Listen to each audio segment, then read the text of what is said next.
নমস্কার বন্ধুরা, সোমার বাঙালি রান্নায় তোমাদের সবাইকে স্বাগত জানাই। আজ আমি বানাবো বাদামি আলু দিয়ে মুড়ি ঘন্ট। প্রথমে কড়াইয়ে তেল দিয়ে দিলাম। তেল গরম হয়ে গেছে, এবারে দিয়ে দেব গোটা গরম মশলা ও হাফ চামচ গোটা জিরে। এবারে দিয়ে দেব দুটো তেজপাতা। প্রথমে আলুগুলো দিয়ে দেব। দিয়ে দেব 1 চামচ নুন, 1 চামচ হলুদ গুঁড়ো দিয়ে আলুগুলো ভালো করে ভেজে নেব। আলুগুলো ভালোভাবে ভাজা হয়ে গেছে, এবারে দিয়ে দেব গোবিন্দভোগ চাল, দিয়ে ভালোভাবে ভেজে নেব।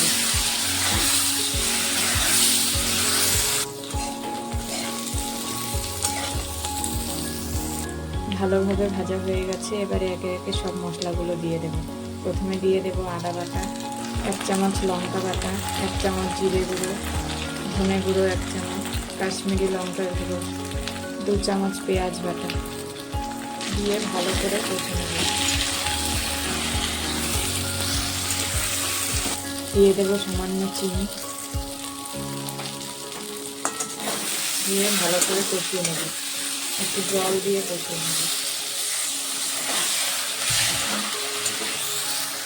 ভালোভাবে কষানো হয়ে গেছে, এবারে দিয়ে দেব ভেজে রাখা মাছের মাথা।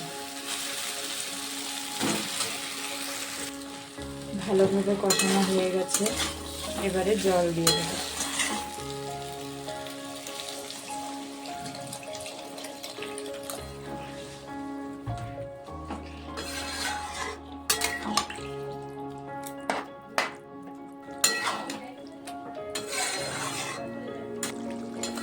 মুড়ি ঘন্টটা প্রায় হয়ে এসছে। বন্ধুরা, ভিডিওটি যদি ভালো লেগে থাকে লাইক, শেয়ার ও চ্যানেলটি সাবস্ক্রাইব করার অনুরোধ রইল। এবারে দিয়ে দেব কিছুটা গরম মশলা গুঁড়ো।